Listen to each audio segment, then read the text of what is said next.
আজকে যে বিষয়টি আমরা নির্ধারণ করেছি সেটা হচ্ছে যে ভালোবাসা বা বিয়ের সম্পর্কে আমরা যখন থাকি তারপরে আমাদের হয়তো কিছু টানাপোড়েন সৃষ্টি হলো যার জন্য সম্পর্কটা ভেঙে গেল। এখন এই যে ভেঙে গেল বা ব্রেকআপ হলো তারপরে আমরা কি আবার নতুন সম্পর্কে গেলাম কি না সেরকম হতে পারে, নাও যেতে পারে, কিন্তু সেই সম্পর্কটা আমি পেছনে ফেলে রেখে এসেছি। তো তার সাথে একবার ব্রেকআপের পরে তার সাথে কি বন্ধুত্ব বজায় রাখাটা ঠিক আছে? দেখা গেল এরপরে আমার আবার নতুন সম্পর্ক হয়েছে বা আমি বিবাহিত হয়েছি অন্য কারোর সাথে, কিন্তু ব্রেকআপ যার সাথে হলো তার সঙ্গে সম্পর্কটি সম্পূর্ণ ছিন্ন করতে পারছি না। আমাদের সম্পর্কটি আবার ছোট ছোট কথা থেকে শুরু হয়ে গেল। আমরা সেটা বন্ধুত্ব বলবো না, ভালোবাসার সম্পর্ক আবার শুরু হলো, সেখানে একটা হয়তো গ্রে এরিয়া থাকতে পারে। কিন্তু সেটি যখন ঘটে যে তার সঙ্গে ব্রেকআপের পরে আবার আমরা বন্ধুত্ব রাখছি, সেটি কি আসলে করা উচিত কি না, বা করলে সেটা কোনো আমাদের জীবনে কোনো জটিল একটা অবস্থা সৃষ্টি করতে পারে কিনা। যাই হোক, আমি পরিচয় করিয়ে দিচ্ছি যারা স্টুডিওতে আছেন আমাদের সাথে। একজন হচ্ছে কামাল চৌধুরী, তোমাকে স্বাগত। কামাল একজন ক্লিনিক্যাল সাইকোলজিস্ট, আর আছে মঞ্জিয়া মোস্তাক। মঞ্জিয়া হচ্ছে একজন সাইকোসোশ্যাল কাউন্সিলর, ব্র্যাক বিশ্ববিদ্যালয়, এবং লেকচারার হিসেবে কাজ করছে। মঞ্জিয়া, তোমাকেও স্বাগত অনুষ্ঠানে। তো আমি ফ্লোরটা ওপেন করে দিচ্ছি, যে ইচ্ছে সে বলো, যে শুরু করতে চাও। বিষয়টা দুটো পার্ট, একটা বলেছেন যে বিবাহিত সম্পর্কে, বৈবাহিক সম্পর্ক, আর একটা হলো ভালোবাসার সম্পর্ক। দুটো ভিন্ন ক্ষেত্র। তো বৈবাহিক সম্পর্ক বা ভালোবাসার সম্পর্ক উভয় ক্ষেত্রে তো দুটো পক্ষ আছে। তো দুপক্ষ, বিষয়টা অনেকটা দুপক্ষের সম্মতিরও একটা বিষয় আছে। তারা দুই পক্ষই যদি চায় যে সম্পর্কটা ছিন্ন হয়ে যাওয়ার পরেও তাদের যোগাযোগ থাকবে, সেক্ষেত্রে তাদেরই একটা বোঝাপড়া করে যেতে হতে পারে। তবে যেহেতু এখানে আরও কতগুলো ইস্যু আছে, যেমন আমাদের দেশের প্রেক্ষিতে যদি আমি দেখি, বৈবাহিক সম্পর্কগুলো যখন বিচ্ছিন্ন হয়ে যাচ্ছে, অর্থাৎ দুপক্ষের মধ্যে, হাজব্যান্ড ওয়াইফ দুপক্ষের মধ্যে ডিভোর্স বা তালাক বা বিবাহ বিচ্ছেদ হয়ে যাচ্ছে, এই বিবাহ বিচ্ছেদের আগে কিন্তু অনেক ধরনের তিক্ততার বিষয়গুলো আসে। অনেক ধরনের সেখানে অর্থনৈতিক বঞ্চনা থাকতে পারে, অবিশ্বস্ততা থাকতে পারে কোনো এক পক্ষের, ডোমেস্টিক ভায়োলেন্স বা যে নির্যাতনের বিষয়গুলো থাকে, অর্থাৎ অনেক ধরনের ট্রমা থাকে, অনেক তিক্ততা থাকে। তো সেক্ষেত্রে সম্পর্ক ছিন্ন হয়ে যাওয়ার পরও তাদের মধ্যে সম্পর্ক না থাকাটাই স্বাভাবিক, এবং কোনো না কোনো এক পক্ষ অবশ্যই চাইবে অন্য পক্ষ থেকে দূরে থাকার জন্য, নিরাপদ থাকার জন্য, কারণ তাকে দেখলে হয়তো তার ভেতরে ট্রমাটা আবার ফিরে আসতে পারে। তবে যেহেতু বৈবাহিক সম্পর্কের ক্ষেত্রে আরেকটা বিষয় এখানে আসে, সন্তানের বিষয়টা। তো সন্তান ছোট থাকলে এক ধরনের মায়ের কাছে থাকবে, বা আবার বড় হলে কার কাছে থাকবে।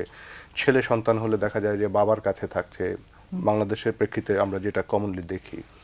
তো সেক্ষেত্রে একেবারে বিচ্ছিন্ন হয়ে গেলে সন্তানদের উপর আবার কিন্তু একটা প্রভাব থাকে, এবং কোনো এক পক্ষ যদি সন্তানের দখলদারিত্ব দাবি করেন, সেটা আমার মনে হয় না ঠিক হবে। সেখানে দু পক্ষেরই সন্তানের সাথে যোগাযোগ থাকাটা আমরা মনে করি ভালো সন্তানের জন্য।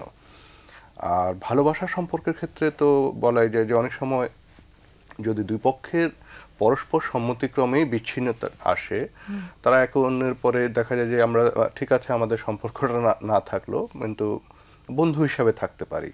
তো এই বন্ধুত্বটা কিভাবে হবে, বা এই বন্ধুত্ব থেকে পরে অন্য আরও বিষয় আসবে কিনা, কারণ এখানে জেলাসি, ঈর্ষাপরতা কাজ করতে পারে। তো আমার দৃষ্টিতে এটাই আমি মনে করি যে এই দুই পক্ষের বোঝাপড়ার উপরে কিছুটা নির্ভর করবে, এবং সম্পর্কটা বিচ্ছিন্ন হওয়ার কি প্রেক্ষাপট ছিল সেটাও এখানে গুরুত্বপূর্ণ হবে। সো যেটা হয় যে অনেক সময় হয় যে বিবাহিত সম্পর্কে আমি হয়তো চলে গেছি, এবং যার সাথে বিবাহের আগে সম্পর্ক ছিল, বিয়ের আগে, অনেক সময় আমরা মনে করি আচ্ছা আমরা বন্ধু হিসেবে থাকতে পারি কিনা, কিন্তু দেখা যায় রিয়েলিটিতে আমরা যখন কাউন্সেলিংয়ে যখন আসে তখন দেখছি যে আসলে বন্ধুত্ব সম্পর্কটা, যার সাথে ভালোবাসার সম্পর্ক ছিল তার সাথে বন্ধুত্বের সম্পর্কে যাওয়াটা ডিফিকাল্ট। বন্ধুত্ব থেকে ভালোবাসার সম্পর্কে কিন্তু যাওয়াটা হওয়াটা ইজি। সো যেটা হয় যখন আমি বন্ধু হিসেবে ভাবছি তখন কিন্তু ওই যে ওখানে স্যার যেটা বললেন ট্রমাও কাজ করে, নেতিবাচক অভিজ্ঞতাও আছে, আবার ইতিবাচকও আছে।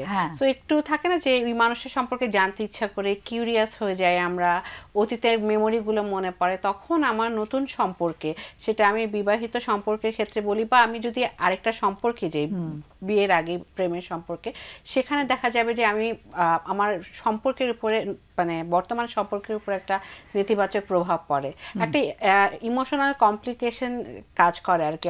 তখন দেখা যায় যে যে সম্পর্কে আমি বর্তমানে আছি, সেটা বিয়ের পরে হোক অথবা নতুন ভালোবাসার সম্পর্কে, সেটার উপর একটা নেতিবাচক প্রভাব পড়ে, তুলনা চলে আসে। অনেক সময় দেখা যায় যে অপরাধ বোধে ভুগছি, কেন এই মানুষের সাথে কথা বলছি, এবং ওই সম্পর্কটাকে আসলে বন্ধুত্ব বলবো না ভালোবাসার সম্পর্ক বলবো যেটাকে ছেড়ে এসেছি, সেই জায়গাটা কাজ করে। সো এটা আসলে একটা খুব ডিফিকাল্ট হয়ে যায়।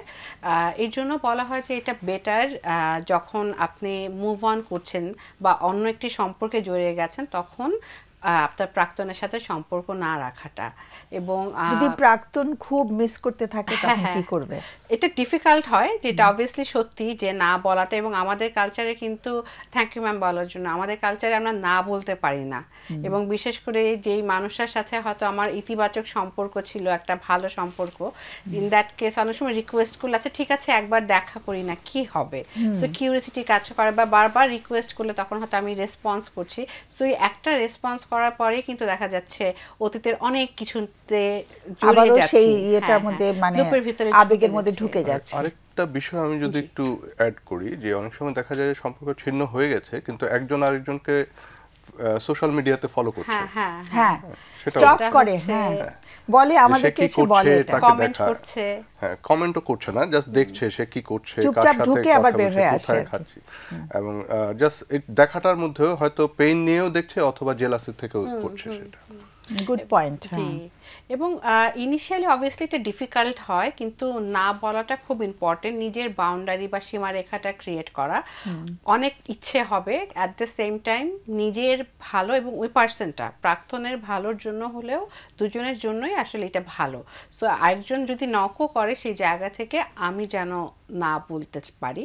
এবং পাশাপাশি অনেক সময় থাকে যে একই প্রফেশনে হয়তো আমরা আছি বা একই জায়গায় আছি, সেই জায়গাটাতেও একটু লিমিটেড করা, যে যতটুকু যদি কথা বলতেই হয় অফিসিয়াল বা প্রফেশনাল, সো নিজের সাথে একটু কমিটেড থাকা যে আমি আসলে কতটুকু কথা বলবো, তবে ডিস্টেন্স মেনটেন করাটা খুব ইম্পর্টেন্ট। এবং স্যার যেটা বলছিলেন যে ডিভোর্স হয়ে গেলে বাবা মা হিসেবে তো সন্তানের দায়িত্ব শেয়ার করার জন্য দেখা করতেই হয়, সেখানেও এগেইন সেই বাউন্ডারিটা যে আমি আসলে কতটুকু তার সাথে ইনভলভ হব সেটা নিয়ে ভাবা দরকার।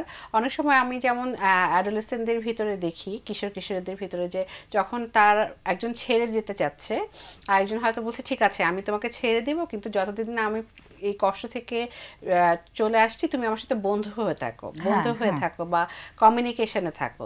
সো এই কমিউনিকেশনে থাকলে কিন্তু কখনোই আসলে এই সম্পর্কটা থেকে না আমি বের হয়ে আসতে পারছি, এবং বারবার দেখা যাচ্ছে আমি কষ্ট পাচ্ছি, আমার পড়াশোনায় সেটা ইম্প্যাক্ট পড়ছে, রিলেশনশিপে ইম্প্যাক্ট পড়ছে, সামনে আর মুভ অন করতে পারছি না। সো ইটস বেটার ডিস্টেন্সটা মেনটেন করা।